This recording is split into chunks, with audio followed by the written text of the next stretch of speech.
Kate, thank you so much for being here today. I'm really excited to learn about your story, hear about your journey, and what popped out to me is you created this tuition-free school for children experiencing homelessness, which is amazing, and we'll talk a lot about that.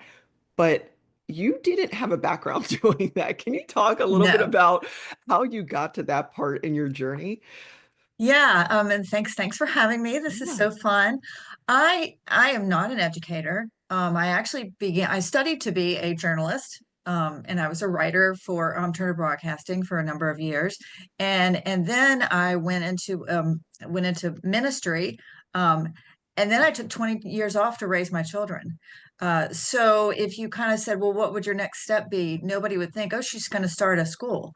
But I I was driving down the street one day, and I volunteered a lot with the homelessness agencies in Atlanta, just as something to do when I was home with my kids, and I just was really passionate about the people living on the streets.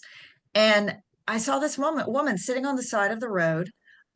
She literally had her head in her hands, and she had four children running around her, and one didn't have any shoes, one didn't have a shirt on. She looked absolutely exhausted.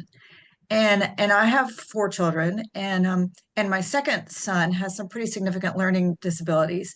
And we, with all of our resources and connections and stuff, I was exhausted, and I was able to send my child to this special school, and I still had to advocate for him every single day to keep him falling through the cracks. And I just thought, how is this woman going to do this?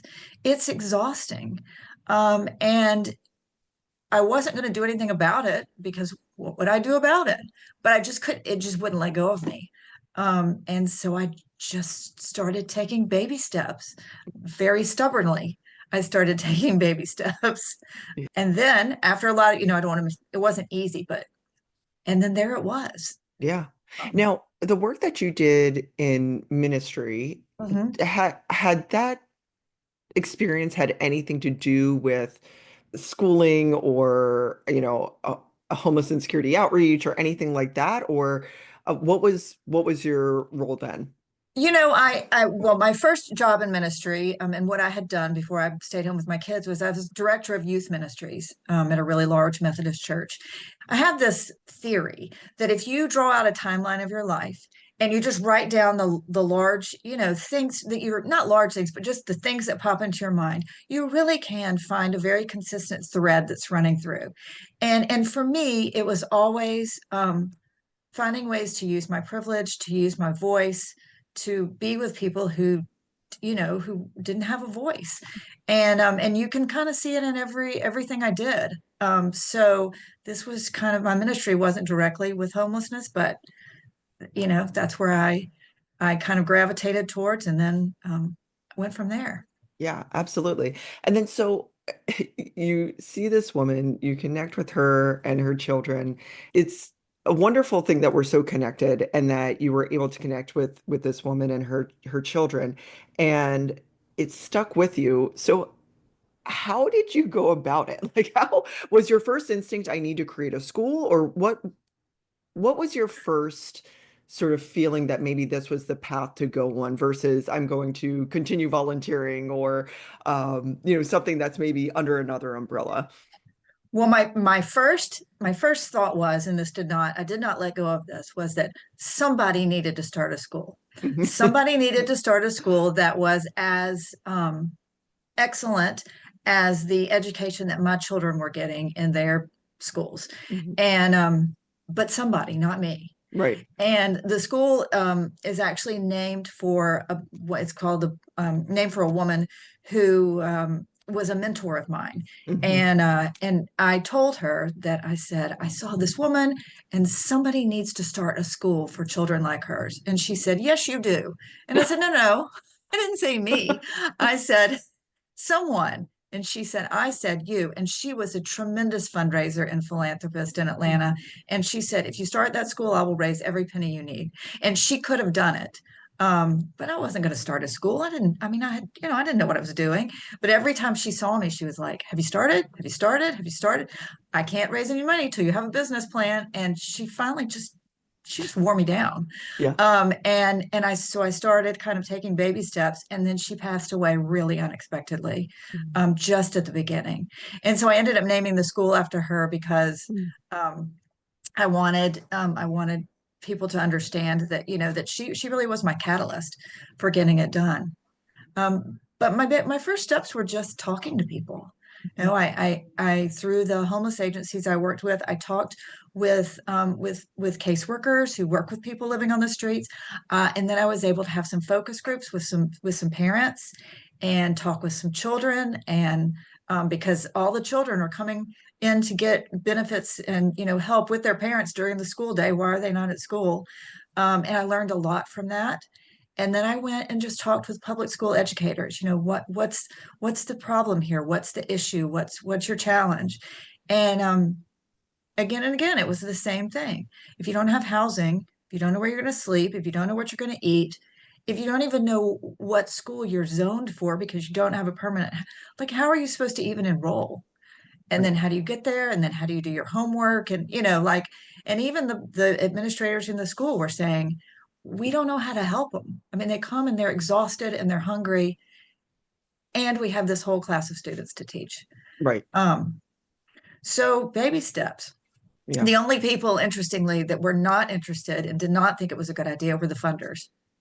Interesting. All the funders I went to at the beginning said, uh, something to the effect of, you really should be just giving more money to the public school and supporting our public school system, which is not what public school was saying. It's Right. not a money thing. Um, interestingly, though, one woman who I spoke with, a community funder, she literally said to me, "What is your title?" And I said, um, I mean, I stayed home with my kids. I was like, I'm a concerned citizen. And she goes, "Oh, you're in way over your head." And that was the end of the meeting. And she Wow. left. Yeah. Wow. And Um, what was their main concern? Was it that this hadn't been done before, your experience? Like when all you of it. It told, hadn't been yeah, done before, that I had no experience. I didn't know what I was doing. And that it wasn't needed. Um, it was too small, to make a difference. yeah, Yeah. But all that has been proved wrong, yeah. because the school now serves, the goal, we opened with just a pre-K, and the goal was to add one grade every year, to become a pre-K through eighth grade school. So now the school is now a pre-K through fifth grade school, serving almost 100 young children. Wow, that's incredible. Yeah. And it- I understand if you don't have a permanent address, the parents may not have cell phones. There's so many challenges, Hmm. much less if the kids actually do get to school. It, it- you know, you don't know how much sleep they're getting, how much they're eating, all of that, and you're trying to teach them calculus, right? So all of those challenges. But what what were some things that surprised you, particularly from the educator's perspective, that you wouldn't have expected in terms of how they were not able to serve this community and the reasons behind it? Um, I think just mostly what since I didn't know a lot about educate, the like science of education, Hmm. things like pre-reading and socialization skills that Hmm. the children don't have when they come in. Because I mean, even I was home with my kids, but like we have a little schedule, even though that schedule was, we go to the grocery store, then you take a nap, and I'm literally babbling you all day long just because because Right, who else am I going to talk to, and right. we read at night, and you have a little play group so you know how to interact with other people. And a lot of these kids didn't know any of that. I mean, Hmm. didn't have any of those. And those are true development pre-reading skills that kids have to develop before they get to school. And so they're already way behind, besides they're tired and they're hungry, and often their parents don't read. Hmm. Most of them didn't have internet, connections at home, which is really difficult. Uh, and so they don't have the appropriate clothes to wear. Um, so I think it's really complicated, Yeah, and it's um, and very it's much bigger complex. than anybody thinks. Yeah, absolutely. And so was the goal of the school as it continued to expand for the students to eventually phase out or that they would be there throughout the entirety of their education. Our goal is for them to be there throughout the entirety of their Mhm. education, simply because it's very specialized, and we create a real family, Mhm. and we can do things in a little bit different way since we're private than you can in the public school. There's not quite as much red tape. Mhm. Um, and then there is a high school here. It's a Catholic high school, Cristo Rey High School, and there's several of Oh them in yeah. the country. And there's one is literally right across the street from the school. And we have an agreement with them that our scholars, when they get through eighth grade, can matriculate to Cristo Rey. Okay. And at Cristo Rey, they work with children from underserved communities. Mhm. And if you go to Cristo Rey and you want to go to college, you have the opportunity to go to college. I mean, Yeah. they make that happen for their kids. That's their mission. Yeah. Um, so these young scholars, we call them, are looking at a completely different, we would say we're allowing them the opportunity to write a story of success beyond the circumstance that they were born in. Yeah. That's Um, incredible. And yeah. did you get any pushback or any concerns from the parents of of the scholars? You know, no, we had a hard time, shockingly.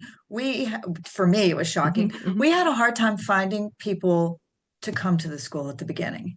When we finally got it set up, and I had raised enough money to open the doors, and we had everything in place, and we had even hired a teacher, and we would go to these shelters, and we'd go to we'd set up our little table with our little advertisements, and nobody would come. Well, I realized because not only were we there, but the line to get, food help was there. The line to get employment was there. The line to get permanent housing was there. So we were really like, they needed those things first. They didn't have Right. time for us. Right. And so that was a real shock. But when we finally went to a shelter where the moms, I mean, they were just like, oh yes, we want to come. And once they started, people just kept showing up. They kept referring people, and people kept showing up. So it was great. That's amazing. And everybody has a unique and individual story, but did you see commonalities about why these families were experiencing homelessness? Generational poverty is a real thing. Hmm. And, I think a lot of people think, oh, just pull yourself up by your bootstraps. Oh, just work a little harder, go get a job. And that's fine and all, but if you grew up in extreme poverty and didn't have permanent housing and didn't get a good education, then how are you supposed to do anything better for your kids if you can hardly get? And that's what I was finding, that this was generational in these families.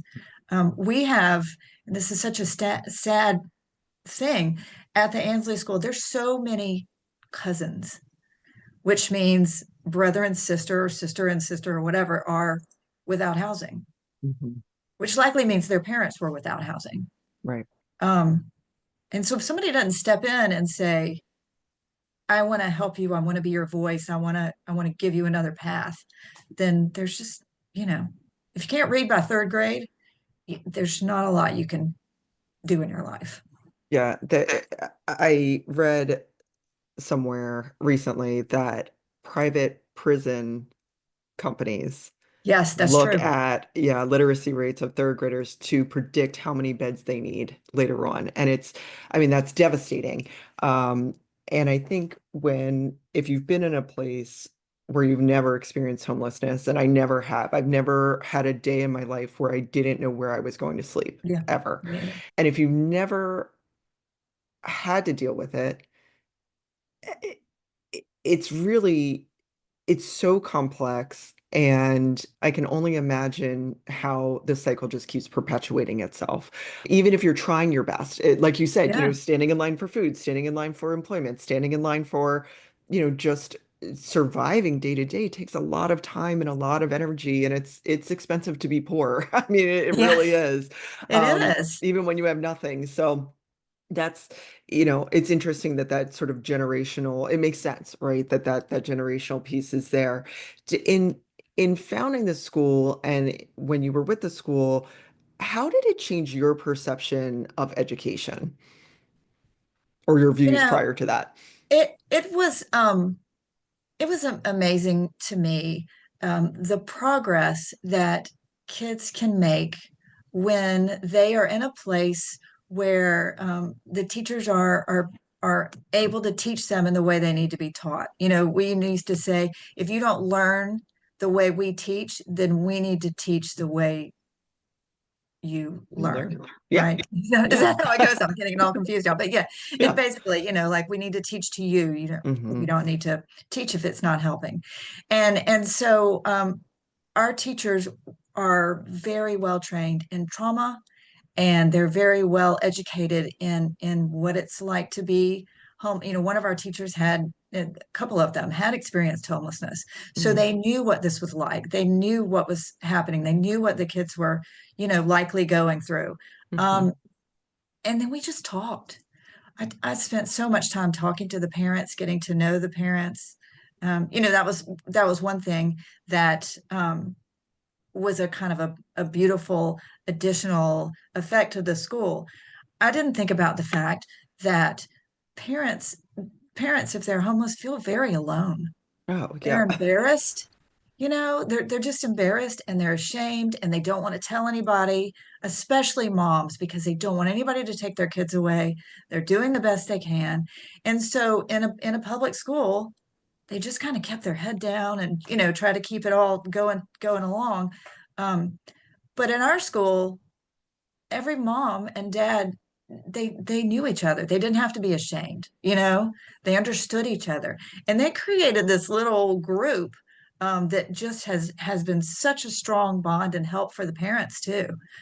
So you know, we've seen what the science of education can do for these children when you take into account the other things that are going on in their lives, and when you support the parents and enable them to support the kids.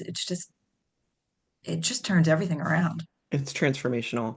And so much of this conversation so far has been about community. Hmm. And I love that the school, did what the school was supposed to do and educate the kids, but building that community amongst parents, I'm sure Oh was yeah. a relief. And building the community to help support the school. And what does community mean to you? And did you find that the communities that built were more organic, or how did you help foster these communities? You know, they really were very organic coming together, but then it takes work to keep them together. Hmm. I know we had events for our parents. We would do like sip and paint, and they'd come Hmm. and they'd sip on non-alcoholic champagne and they'd paint pictures, or we would do and then one mom led a couponing thing because she was really big into couponing and taught everybody how to do that. And so we they created their own community, but then we fostered them, you know, the ability and the structure to kind of keep it together. And I really felt like they welcomed me into their community too. I'm not at the school anymore, but I am still so close to all the families, and I visit them and I talk with them, and I get together with the staff of the school all the time. Like we really did create a community because nobody was doing what we were doing. And so um, we really felt special, like it was something special happening there, and it Yeah. was. Yeah, absolutely. And what made the school, I think I know the answer to this, but what made the school unique? This wasn't just here's a scholarship and a spot at a private school somewhere else. So Yeah. what was the school doing and continues to do that makes it unique comparatively to, let's say, a scholarship spot, or you hear about charters and vouchers and things of that nature. Yes, I think it's because I mean, we said from the very beginning that we respect the dignity and worth of every single person that's in this building, which is why we called the students scholars, because to us that just meant you're more than just a kid coming to school. You are somebody Right. who wants to learn and to grow, and you know, you have a thirst for what life holds for you. And I think that was really important for them. And I also think that you know, it's just a really magical place. Mhm. Um, uh, the parents knew, or some of them didn't know, but they would find out we're not going to kick your children out. I Mhm. mean, we had some true issues. Sure. But we're going to work together as a team, the staff, the parents, the child, and we're going to figure this out together. And parents were shocked because they've been, you know, asked to leave a lot of places simply Mhm. because people didn't have the ability to really, take care of what was they really needed or to get to the bottom of what was going on. Yeah, absolutely. And you you created this school, which again, I'm not laughing. It's just amazing. It's really It, incredible. it is. I And think back on it, I'm like, wow, okay, like yeah. I did this, right? And then you wrote a book. So can you talk a little bit about the book and the journey getting to that point? Yeah, let's start there. Yeah. So I'll start with the end of the book and then I'll Yeah. I'll go back to the beginning. Okay. I left the school and it was under I mean it was just it wasn't my choice, but it Hmm. was my choice. Hmm. I just had some disagreements with how things were being handled. Hmm. Um, and I left. And it was particularly painful because it was like my fifth child. Hmm. I worked there night and day for years. And then I had to leave. So I really started writing the book as a way for me to process kind of what had happened because I Hmm. didn't even really had have words to understand how I was there and now I'm not there anymore. Hmm. And that's why I started writing. And originally it wasn't supposed to be a book; it was just for me. Hmm. Um, but then I went back and started writing about how I started, and I wrote about seeing the woman on the street, and then I started writing about well, why, as you asked me, why did I care about the woman on the street? What had happened to me that would make me even notice that? And then each step of how the school came about, and we would stop and we would have to turn around and go in a different direction, and we would hit this challenge and hit that wall, and then the door would open and something else would happen. And I realized what a beautiful story it was and what a truly miraculous thing happened. I always say that the school is divinely convened Hmm. because every time we thought, well, this is it. This is a roadblock we can't pass. Something would happen and we would get past it. And so once I had all that down, I was like, I want to share this because I don't want people to forget. It pretty much only lived in my mind. I don't want people to forget Yeah. how beautiful this was, how hard it was, and but how beautiful it was. And what do you hope that readers take away from the book? I hope that after I left the school, really felt like I really felt like I had failed God. But I Mm. also, and I mean, I joked my husband, he could put on my tombstone, well, she tried. And I just didn't want to be, well, she tried. Yeah. And so, and so what I hope that people get from the book is that you can do hard things but we're not called to do every hard thing, and we're not called to do all the hard things. There have been plenty of hard things I've tried to do that have not worked. Hmm. There have been plenty of hard things that I haven't tried to do that I probably maybe could have done. Hmm. But you just got to keep your eyes open and keep looking for what's next. And you'll never know when you're going to trip over something that actually you could do. Yeah. It was baby steps. But it was thrilling. And I mean, I say that about the school and I say that about the book too. Who would have Yeah. thought I could write a book, right? Yeah. Yeah. What was most surprising to you about writing a book, and what were some of the greatest challenges in doing that? It's funny. I had always been a writer. I had, Hmm. dabbled this and that, but not, and I wrote for television, but I had never like written like a book or published an Hmm. article or anything. And as I said, I started writing just to process for myself. But when I started writing the story, and then I started going back and saying, where did this come from in me? Where's the source of this that I did? Where's the source of, and I started thinking about all kinds of different things. And I guess it was just all stored up inside because I started writing the book on July 1st, and I had a full first draft. Now it was not a great first draft, but a full first draft by October. Wow. I was shocked. Not all books come out like that, but I just had a lot to say. Yeah. Um, and once I started writing, I just kind of couldn't stop. And I Yeah. go down all kinds of paths. There's a whole thing in there for the struggle of being a stay-at-home mom and Hmm. what that looks like in the professional world. And there's a thing about how parents, women don't always support other women in their choices, you know? Um, and so it goes a lot of different ways. A lot of people have come up to me because I tell the story of my son Crawford in the Hmm. book, and he knows that, you know, I mean, he approved it all. And he's 25 now, but he had really significant learning disabilities, and it set him back for a long time. And I've had so many people come up to say, I want you to tell me about Crawford. How is he now? My child is like your child. What, you know, can you help me? Yeah. Um, so it just keeps growing, which is Yeah. exciting. That's amazing.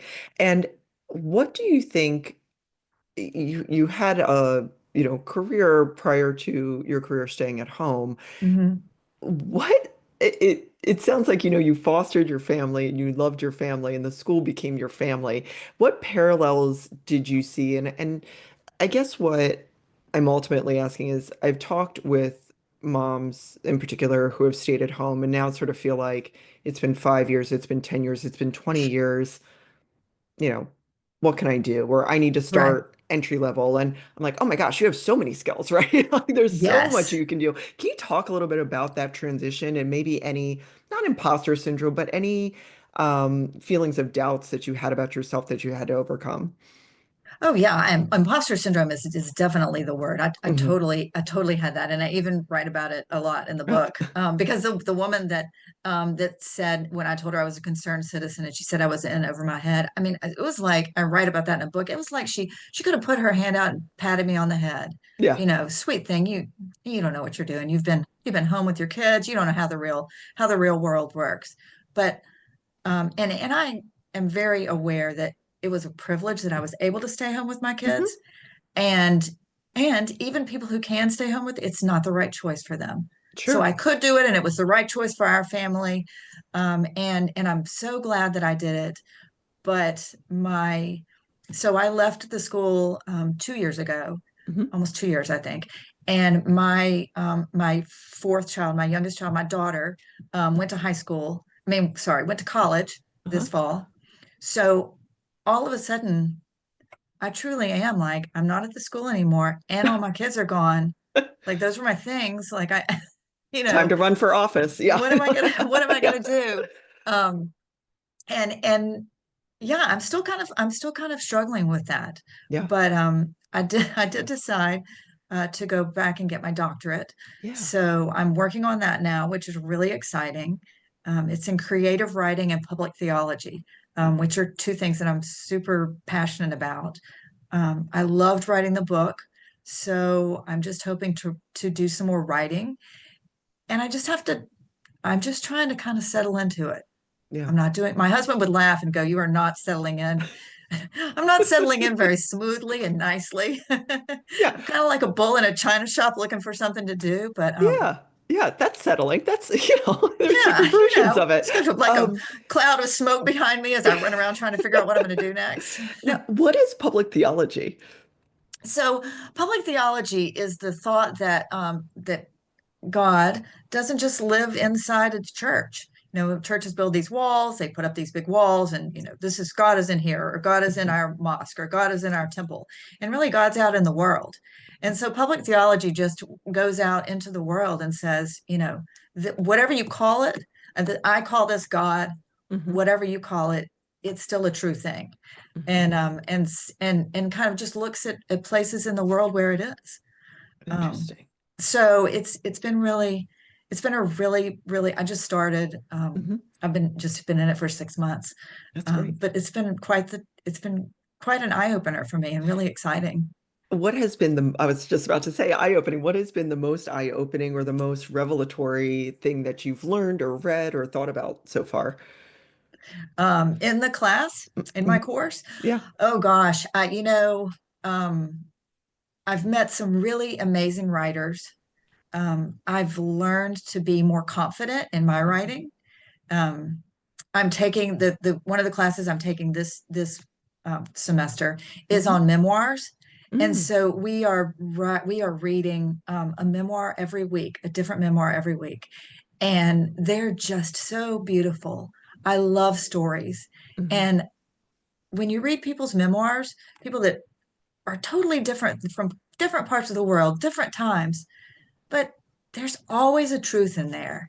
You go, oh yeah, I feel that too, or I see that too, or oh, that happened to me, or I connect with that in some way. And so I just think the opportunity to share stories is is amazing. Yeah.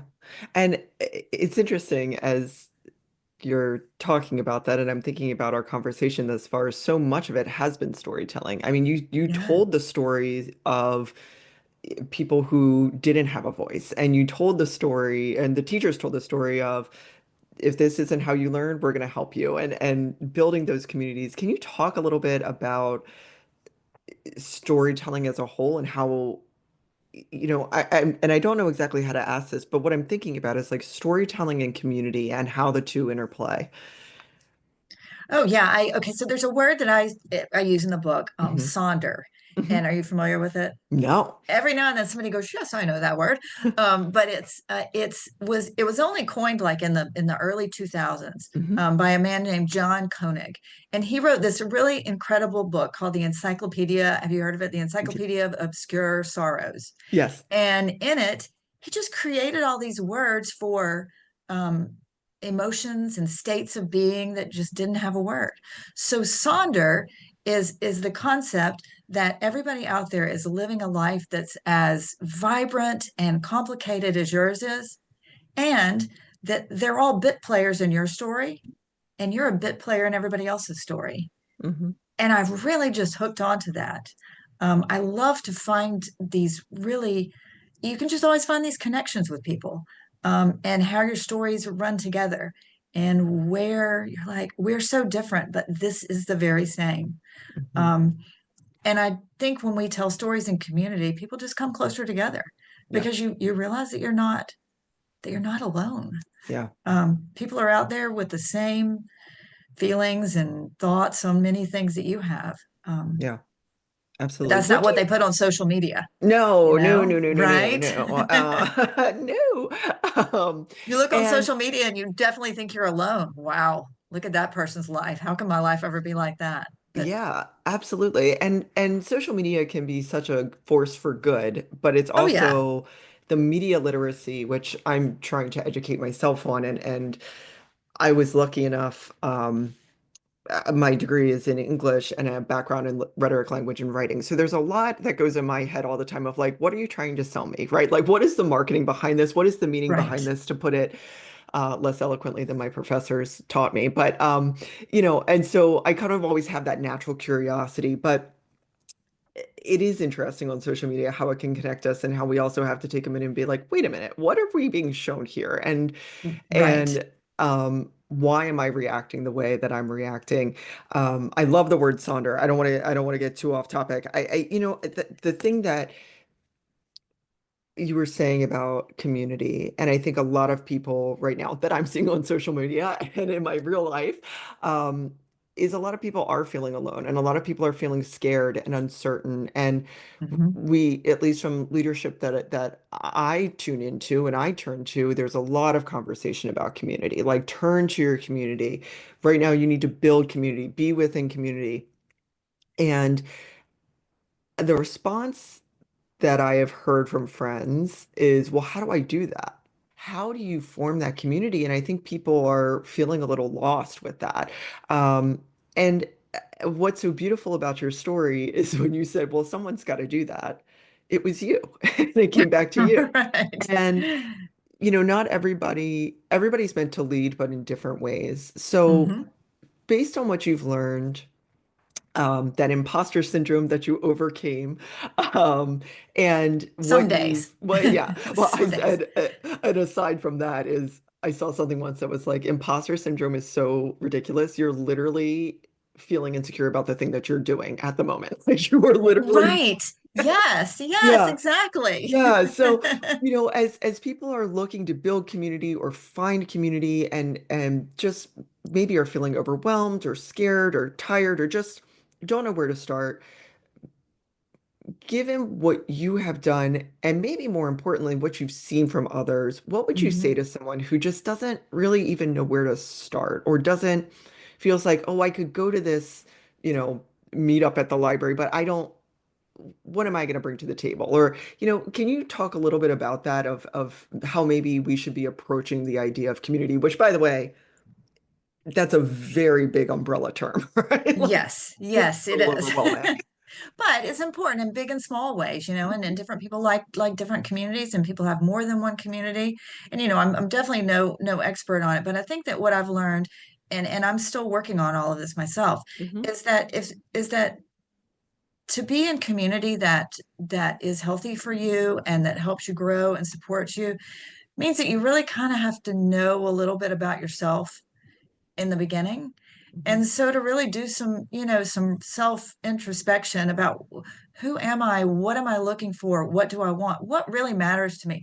Where are my non-starters? Because part of the issue, I think, and I don't want to get off on a soapbox, but part of the issue I think is that everybody is so either you're in or you're out. If you didn't win, then you lost. Hmm. We can't compromise. We can't agree to disagree. I'm good and you're bad. I'm bad and you're good. Whatever it is. And so people are more nuanced than that. And so to really be in community, you have to be able to recognize the nuances and to like sit with that. And I learned that through this process of the school and the book Hmm. that you can hold joy and pain at the same time. You can love somebody and think they're totally wrong about X, Y, and Z at the same time. You can respect somebody and disrespect somebody at the same time, Hmm. but you got to hang in there and keep trying. You got to stay at the table. Yeah. And I think that's really important. Yeah. Oh, I love that.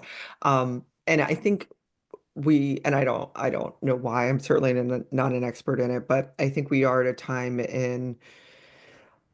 at least in this country, where it's so much about like black and white or yes and no, Mhm. and it eliminates the opportunity for conversation and coming together. And you know what? You may continue with very vehemently disagreeing with someone else. But if you don't give the Yeah. opportunity to learn from each other, it really creates these divides that many, many times we're more alike than we think.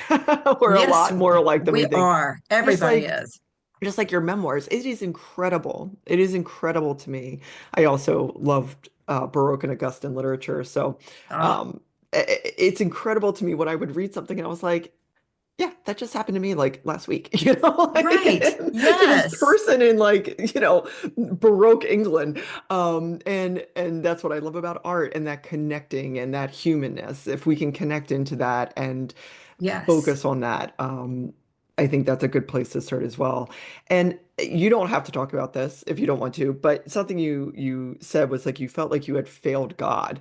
Can you talk about either that feeling or what is really intriguing to me is how your faith and your relationship with God has guided you through this process and as you are still discovering the path ahead of you as you walk it. Yeah. Oh, yeah, definitely. I mean, faith has been a big part of my life for my whole life. Mhm. And I really feel like, it just is kind of an anchor and a grounding space for me.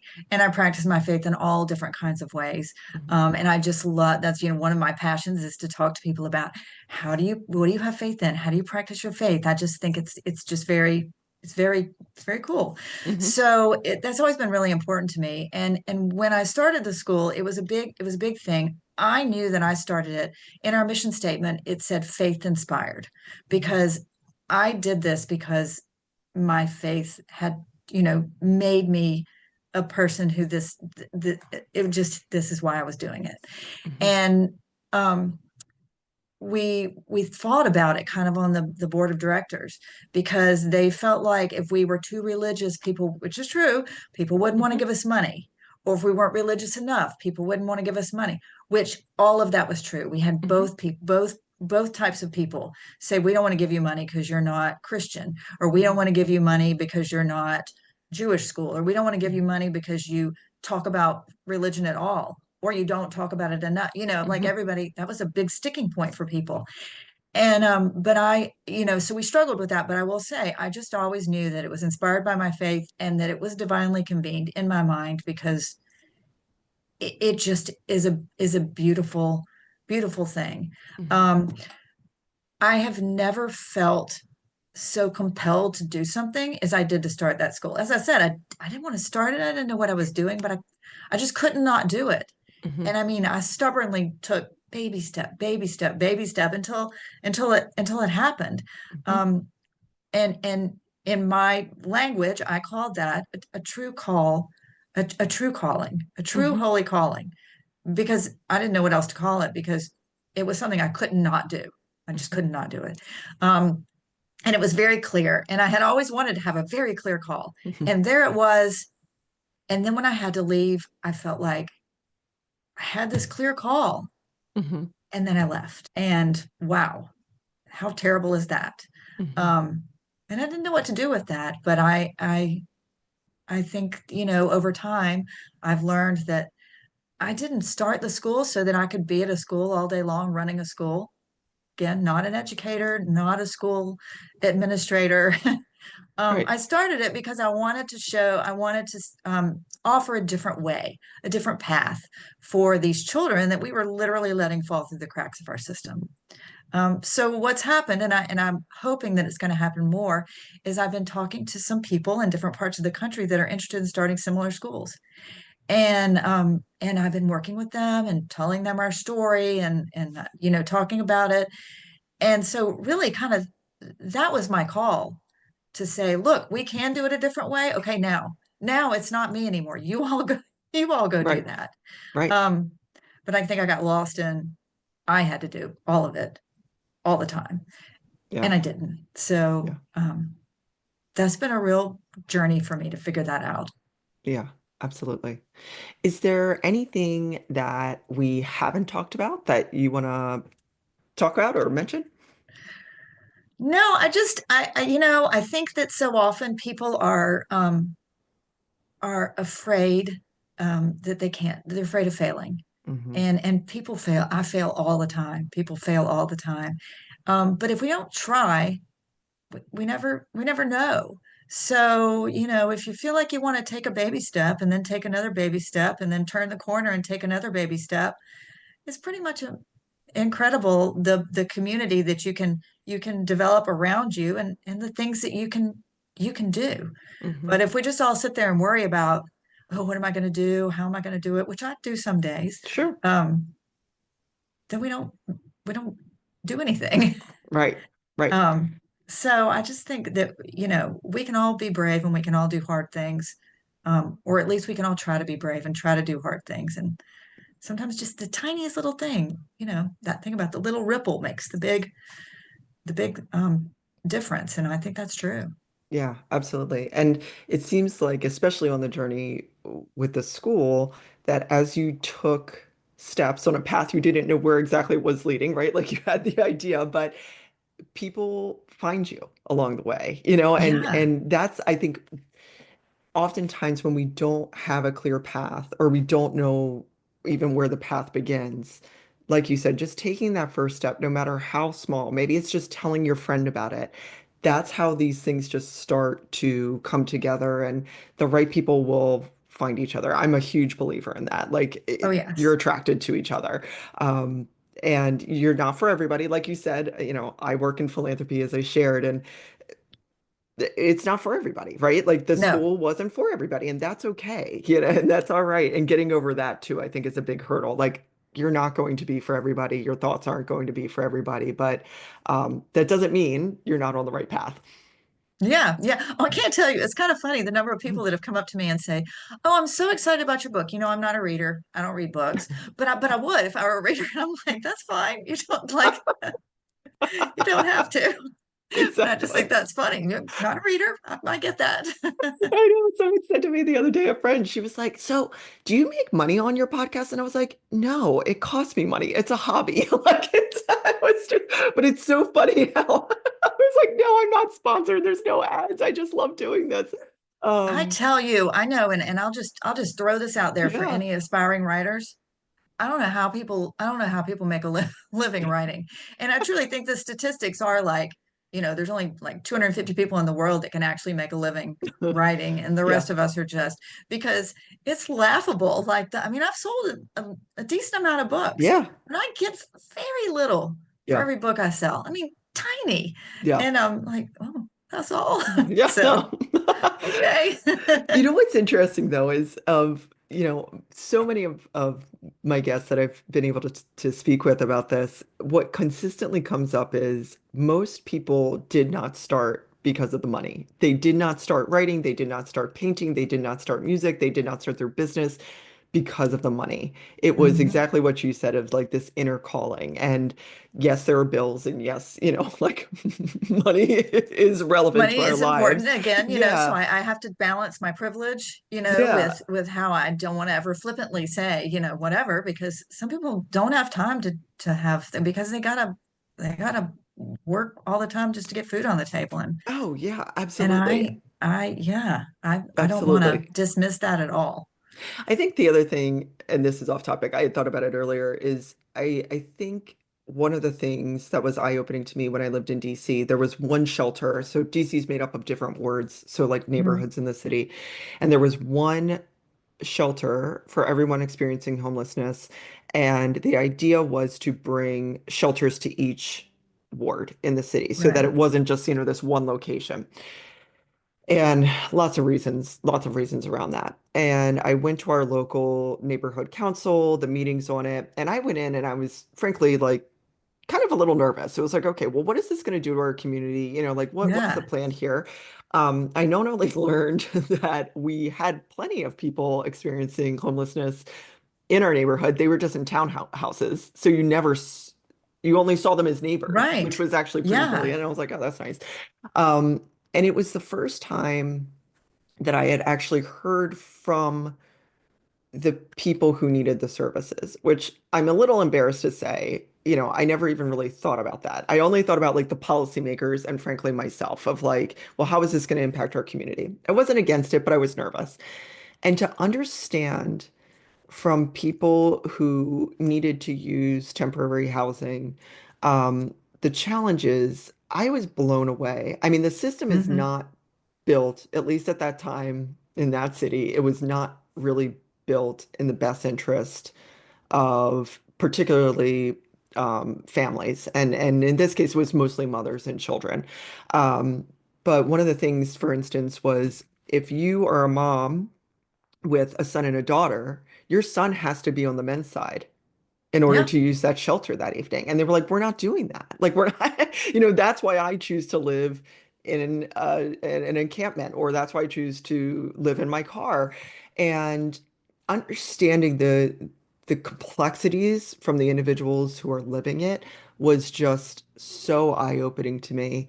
And like I said, I was pretty embarrassed that I was like, man, I never even really thought about it. But things like, well, bathrooms need to be in the rooms, right? Like, if Right. you've got a little kid and you need to shower, like you need it in the room or in the middle of the night, just thinking about those sorts of things. And then the other thing that has always stuck with me, I grew up not with not a lot of money whatsoever, is how close so many of us, even those of us with privilege, are Hmm. to homelessness. I mean, I think that that's Oh, something yeah. that's just many people don't think about it, but we are one check away or one health disaster or one economic downturn or whatever it is from potentially needing those services. And it's, Oh, we had families at our school, moms at our school, who literally lived a completely comfortable life, yep, except their husband was an abuser. And yep, when they got brave enough, they took their kids and they ran, and then there they were with nothing. yeah, And they ended up in the domestic violence shelter with yeah, nothing. And so they were homeless. So we had so many of those kids in our school and still hmm. do.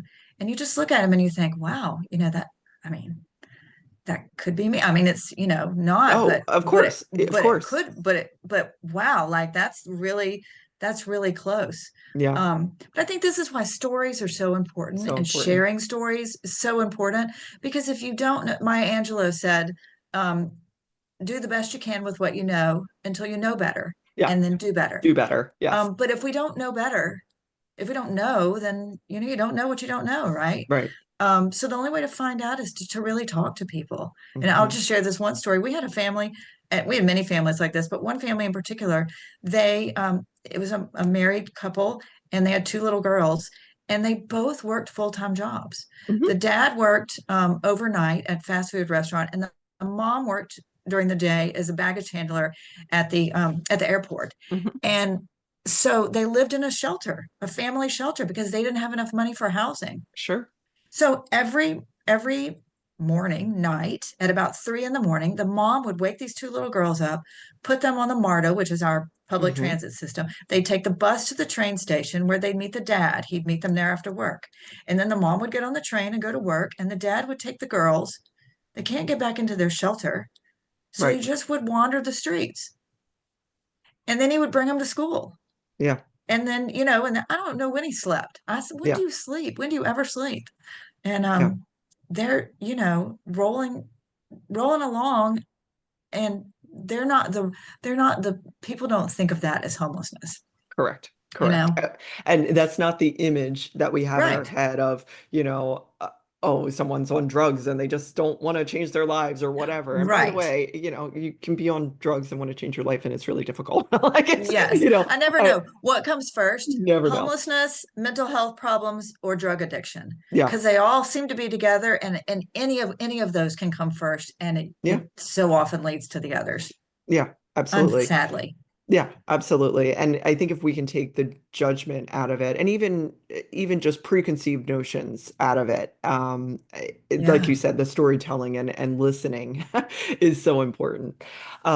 What is knowing what you know now, and you've had a lot of experience in your life, so you can answer this however you want, but knowing what you know now, what would you tell your younger self? Oh, I would, that is easy. I was worried it wasn't going to be easy, but that is easy for me. I would tell my younger self to trust myself. As you said earlier, which is so true, that we usually think that we are worried about imposter syndrome, but we're actually doing the thing. Yeah. Like the whole time I was running the school, I had people telling me in my ear, "You haven't been in the corporate world. You don't know what you're doing. You're not an educator," or "I have an MBA," or whatever. And I thought, Hmm. "Oh, I don't know what I'm doing. I don't know what I'm doing. I don't know what I'm doing." But clearly I did, Right. because it, and so I think I've spent a lot of time not trusting myself, not Hmm. thinking I was good enough or I knew what I was doing. Um, and I wish I trusted myself more, Hmm. because I can do it. Yeah. Not everything, but a lot of Yeah. things A lot of that things. people think I can't do. Yeah. Some things maybe you haven't even thought about yet. You'll be able to Right. do So them. who knows? Who Yeah, knows? Maybe I'll take a painting or something. exactly. And what would you say? And this could be about the school, it could be about raising your kids, it could be about your doctoral work, about whatever.